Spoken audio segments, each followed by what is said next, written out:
नमस्ते। नेपालको संविधान त हामीमध्ये धेरैले पढेका वा सुनेका छौं होला। तर संविधानको मूल भाग जत्तिकै महत्त्वपूर्ण तर खासै चर्चामा नआउने एउटा अंश छ अनुसूचीहरू। अब सोच्नुस् त, यदि संविधान देशको मूल नक्सा हो भने अनुसूचीहरू चाहिँ त्यसलाई बनाउने विस्तृत ब्लुप्रिन्ट जस्तै हुन्।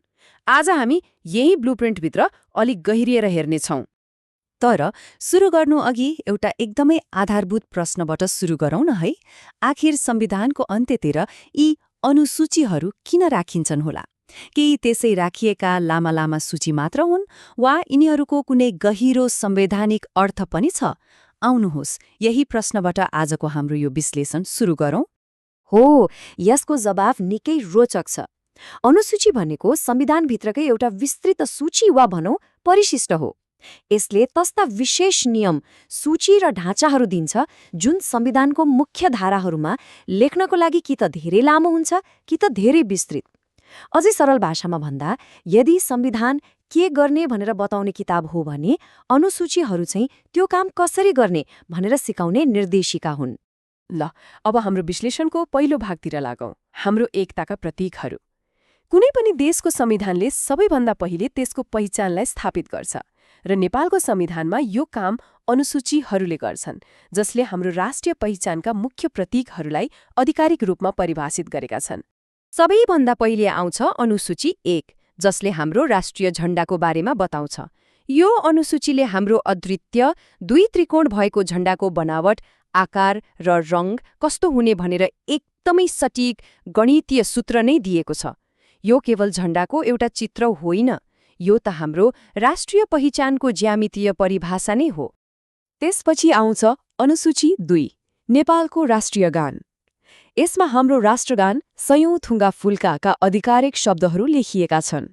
जब हामी यो गान गाउँछौं नि, हामीले वास्तवमा संविधानको यही अनुसूचीलाई आवाज दिइरहेका हुन्छौं, जसले हाम्रो विविधता र एकताको भावनालाई समेट्छ।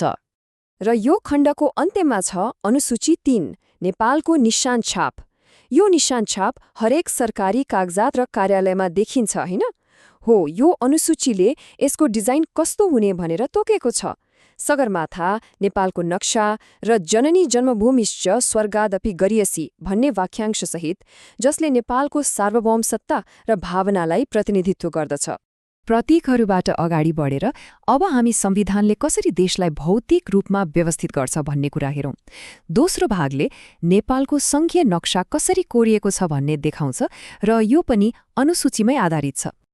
यो हो अनुसूची 4, जसले 7 प्रदेश र ती प्रत्येक प्रदेशमा कुन कुन जिल्लाहरू पर्छन् भनेर स्पष्ट रूपमा सूचीकृत गरेको छ।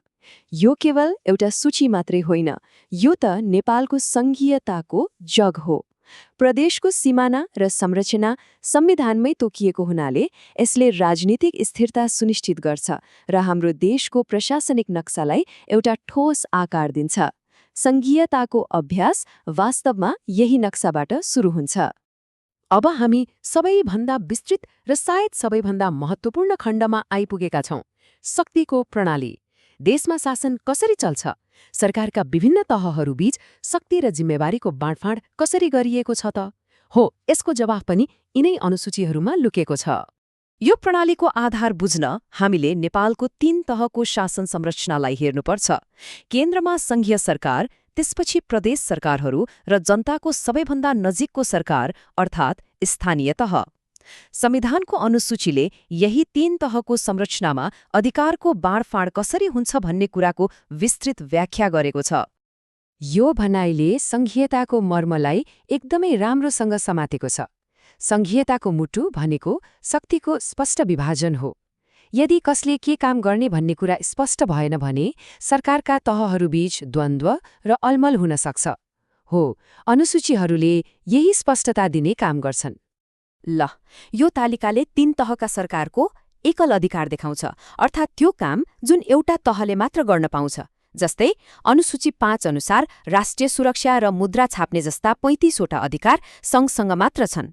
अनुसूची 6 ले प्रदेश प्रहरी र भूमि व्यवस्थापन जस्ता 21 अधिकार प्रदेशलाई दिन्छ र अनुसूची 8 ले आधारभूत स्वास्थ्य र सरसफाई जस्ता 22 अधिकार स्थानीय तहलाई सुम्पिन्छ। यसले गर्दा हरेक तहको जिम्मेवारी र कार्यक्षेत्र एकदमै स्पष्ट हुन्छ। तर सबै अधिकारहरू एकल मात्र हुँदैनन्। यहाँ हामीले एकल अधिकार र साझा अधिकार बीचको भिन्नता बुझ्न जरुरी छ। एकल अधिकार, जुन हामीले भर्खरै हेर्यौं, त्यो केवल एक तहको सरकारमा मात्र हुन्छ। तर साझा अधिकारहरू भनेका ती हुन् जुन 2 वा 3 वटै तहका सरकारहरूले मिलेर प्रयोग गर्छन्।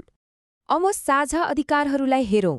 अनुसूची 7 ले संघ र प्रदेशले मिलेर प्रयोग गर्ने 25 अधिकार, जस्तै कि शिक्षा, तोकेको छ। त्यस्तै अनुसूची 9 ले चाहिँ विपद व्यवस्थापन जस्ता 15 अधिकारहरू 3 वटै तहको साझा जिम्मेवारी बनाएको छ। यी साझा सूचीहरूको मतलब के हो भने सफल शासनका लागि सरकारका तहहरूबीच सहकार्य र समन्वय अनिवार्य छ। ल, अब हाम्रो विश्लेषणको अन्तिम भागमा आइपुगेका छौं। आखिर यी सबै अनुसूचीहरूको महत्व के हो त? के यी केवल संविधानको पछाडि रहेका सूची मात्र हुन्, वा यिनले हाम्रो दैनिक जीवन र शासन प्रणालीमा साँच्चीकै कुनै प्रभाव पार्छन्? छोटकरीमा भन्नुपर्दा यी अनुसूचीहरू राष्ट्र निर्माणका लागि एउटा पूरा खाका नै हुन्। पहिलो, यिनले हाम्रो झण्डा, गान र निशान छाप मार्फत हाम्रो राष्ट्रिय पहिचानलाई परिभाषित गर्छन्। दोस्रो, यिनले प्रदेश र जिल्लाहरू तोकेर हाम्रो संघीय संरचनालाई व्यवस्थित गर्छन्। र तेस्रो, यिनले सरकारका विभिन्न तहहरूबीच शक्तिलाई सन्तुलनमा राख्ने काम गर्छन्। भनौं न, प्रतीकदेखि प्रणालीसम्म यिनले नै संविधानलाई कार्यान्वयन योग्य बनाउँछन्। र अन्त्यमा एउटा प्रश्न छोडेर जान चाहन्छु। शक्ति बाँडफाँडको यो संवैधानिक खाकाले हाम्रो दैनिक जीवन र राजनीतिलाई कसरी आकार दिइरहेको छ होला? हामीले पाउने सेवादेखि लिएर हाम्रा प्रतिनिधिहरूको जवाफदेहितासम्म यी अनुसूचीहरूको प्रभाव जताततै छ। यसमा एकपटक विचार गर्नुहोला।